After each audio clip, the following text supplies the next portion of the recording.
Last Wednesday, January the 6th, was the Feast of the Epiphany.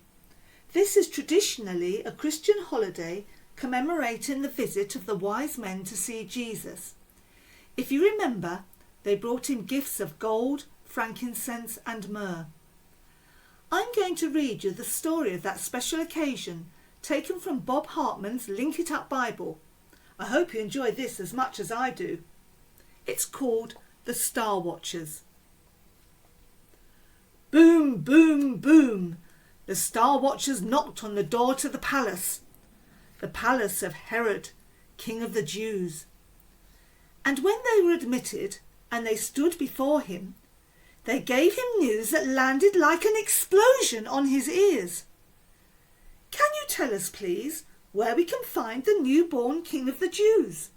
We saw his star rise in the night skies, and we have come to worship him.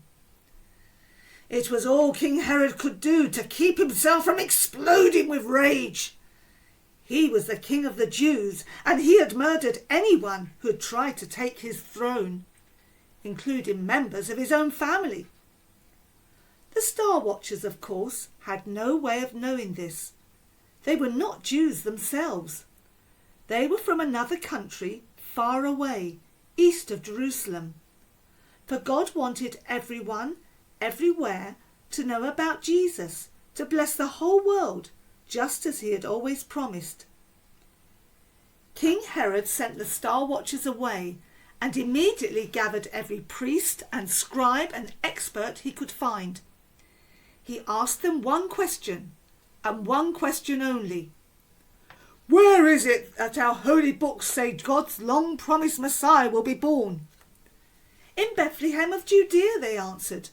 For the prophet Micah says that even though it's just a little town, out of Bethlehem will come one who will be a ruler and a shepherd of his people. When his question had been answered, King Herod arranged a secret meeting with the Star Watchers. He asked them how long it had been since they had first seen the star, and from that information was able to work out how old the child might be.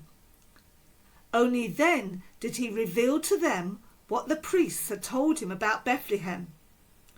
Search for the child, he told them, and when you have found him, come back and tell me exactly where he is, because I want to worship him too. Well, that was a lie. King Herod only wanted to find the child so he could kill him. The Star Watchers didn't know that, though, so off they went, following the star to Bethlehem. And when it stopped and rested above a house, they knew they'd found the place. Jesus was no longer a tiny newborn baby. No, he was a little toddler, living with Mary and Joseph in that house.